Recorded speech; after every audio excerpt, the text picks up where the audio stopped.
In the 15th century, Mrau became the capital city of the Arakan Empire, a kingdom that lasted for 354 years, with pagodas built by many different kings, hidden from the world, surrounded by hills, mountain spurs and ranges, streams, winding rivers flowing through valleys, mountains, and lakes. My name is Ishan, and I was born here in Mrau, in Rakhine State, a state located in western Myanmar. When I was a child, my family would gather by candlelight as our elders recounted stories of our ancestors and our lost kingdom. I used to spend my days exploring the wild and dusty orange hills of my hometown. And little did I know that the hills that I used to play on would one day reveal ancient pagodas, fortresses, a palace, and the remains of the legendary capital that I grew up learning about.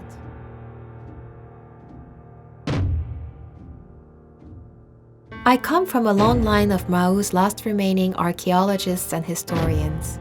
My grandfather, Tatun, my father, mother, and now younger brother, Solmonpru, all studied our ancient city and what remains of our history. In a way, our family has been the guardians of the city, working day and night to protect and conserve what remains of it. This is the story of my hidden city, my Mrau, one of the world's last remaining undiscovered ancient cities. In 1430, Mrau became the last capital city of a unified Arakan Empire. King Mansobon, whom we revere as the founder of this kingdom, built his capital at the crossroads of two rivers. Mrau is thought to mean the first accomplishment in archaic Arakan. By the 16th century, Mrau had become a crucial part of the Silk Road that connected Arakan to every part of the globe. My brother often tells me of Arakanese, Bengal, Burmese kings and queens, Afghan soldiers, Dutch, Portuguese, Abyssinians, Persian traders, and even Japanese samurais who came to this place. The dreams and beliefs of empires passing through these gates from all over the world. Surrounded by moats, hills, mountain ranges, ramparts, reservoirs, and winding rivers, the natural landscape rendered the city invisible to the world from the four cardinal points. Mrau became so powerful and well fortified that it was one of the only trusted routes through which riches from neighboring kingdoms were transported. And with great wealth and power came great homages. It is said that Arakan was the first place in Myanmar to receive the teachings of the Buddha, and that the Buddha himself came to this region. Our kings built pagodas throughout history to honor the karmic debt that has showered the kingdom with such great fortune. While some pagodas are easily visible, some have been abandoned over time to the forces of nature.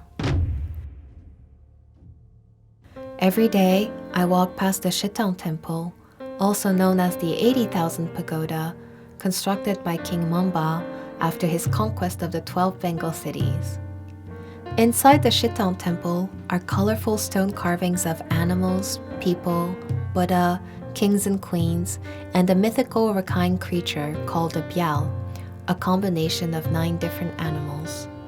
Much of the ancient history of Mrau can be found on the walls of this temple.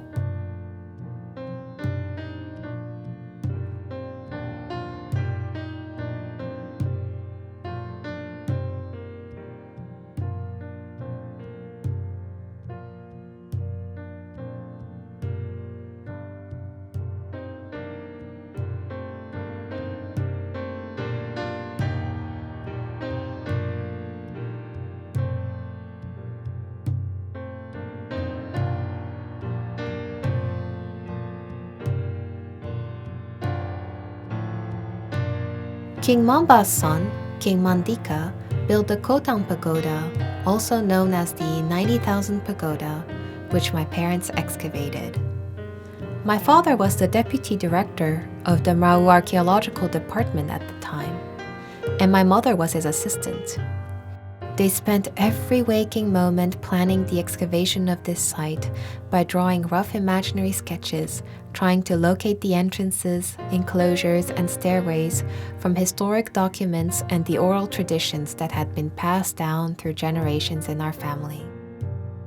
I can still remember the day back in 1996 when my parents brought me to the site, showing me a world beneath the surface. They took me by the hand to one of the hills that I used to climb on, and we entered through a door that had been pried open after hundreds of years of sleep. It was so dark that I had to blink my eyes to adjust to the low light. When I opened my eyes, thousands upon thousands of Buddhas unfolded before me, each with their own story.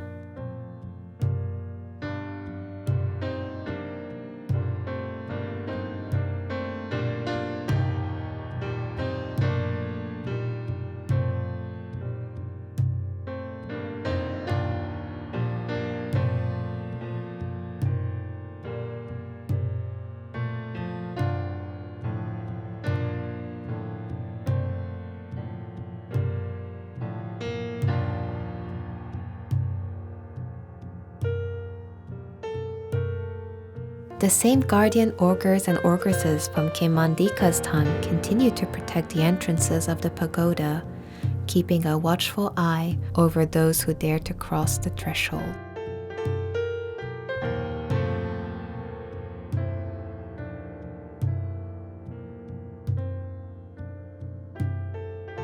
Just a stone throws away from the Shitang Pagoda is the Dokantain Temple, built by King Manphalang, also the son of King Mamba and the half-brother of King Mandika. He was chosen to lead the kingdom, and he built the temple with the heaviest stone foundation that could be achieved at the time. All human stone carvings hold a lotus bud to pay respect to the Buddha. It is also the only temple in Myanmar that depicts everyday people and how they lived and dressed during that time. Much like in the older days, sharp echoes still ring through the hallways to this day, as clear as when it was first built.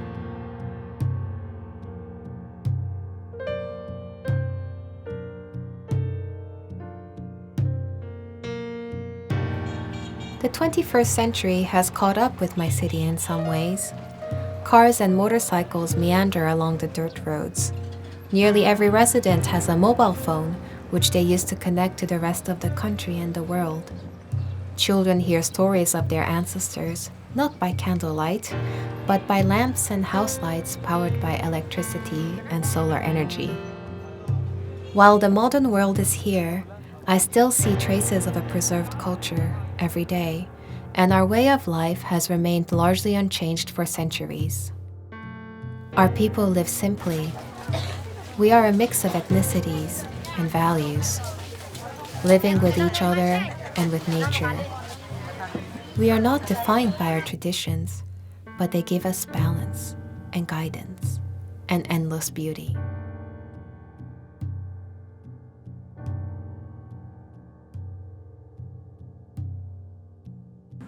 We work with our hands, weaving hats out of bamboo, sculpting statues, making our traditional Rakhine drums with goat and cow skin.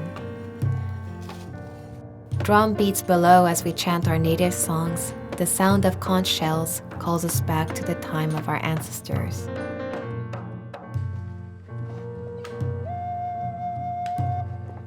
Every morning, as I have done since I was a little girl, I cook offerings for the monks and bring them in tiered containers to the monastery to seek the monks' blessings. Families make fish soup to eat with fresh rice noodles, the same recipes that have been passed down for generations. Except for Sundays, locals go to the wet market for fresh produce. Farmers begin wholesaling at 3 a.m., and the market opens at around 5:30 a.m. Fish, seafood, meat, and seasonal vegetables are splayed across counters and mats, 1,000 colors and sights and smells greeting us. Vendors use a traditional Rakhine weighing machine with a special type of weight for their wares, and the clinking of weights reverberates against the sound of customers shouting for a better price.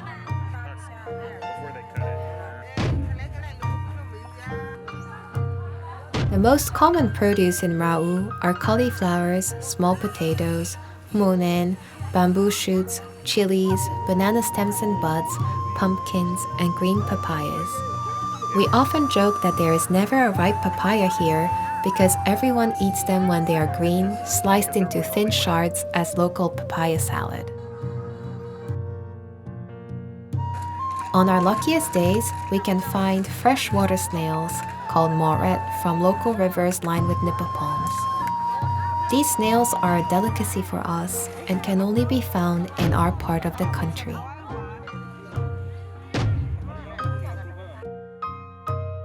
Every year in May, we hold a festival dating from hundreds of years ago, the days when the Arakan had their own navy.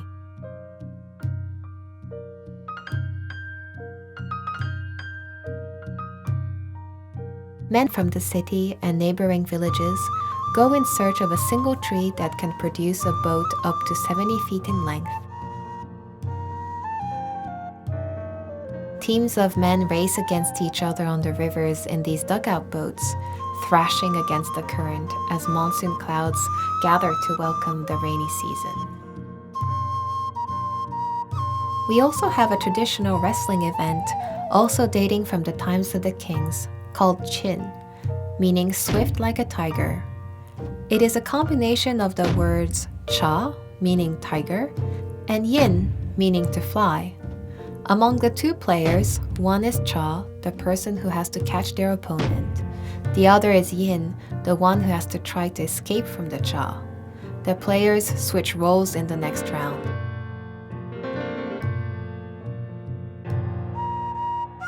The boat race and wrestling are very specific to Mrau and cannot be found in other parts of Rakhine State. For those lucky enough, they witness traditions that haven't changed for centuries.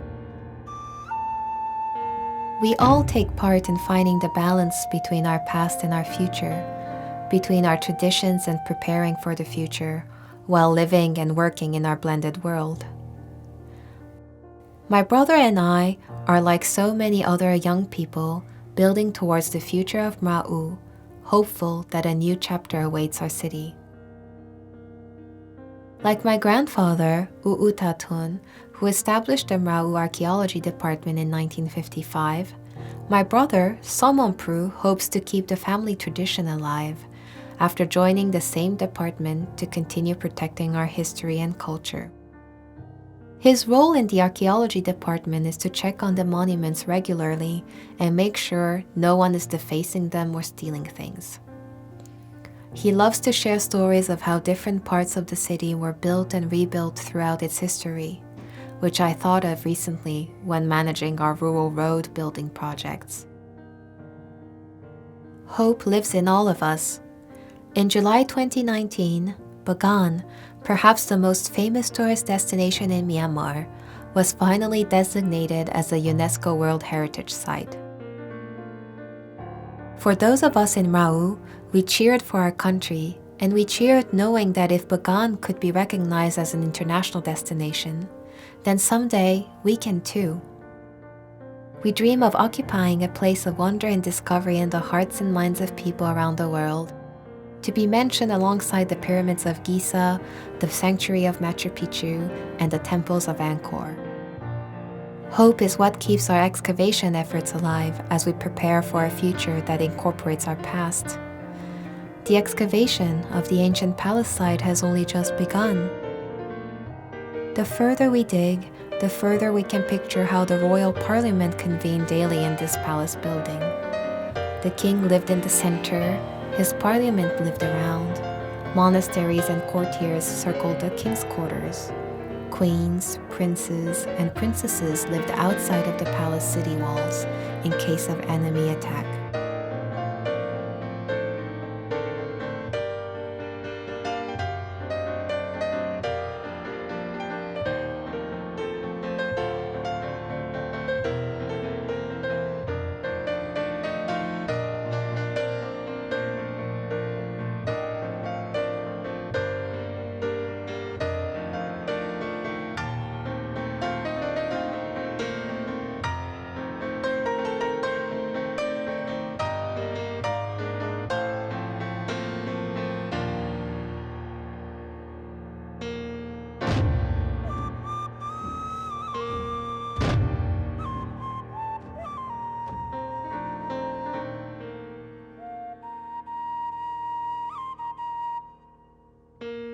this is just a fraction of what lies beneath the hills and terrains of Ra'u. There is still so much to uncover in my hidden city. As we awaken from the country's deep slumber and the world's eyes are on Myanmar, I wish for the world to come and discover the magic of my hidden city, Ra'u, a place of untouched wonder and serenity.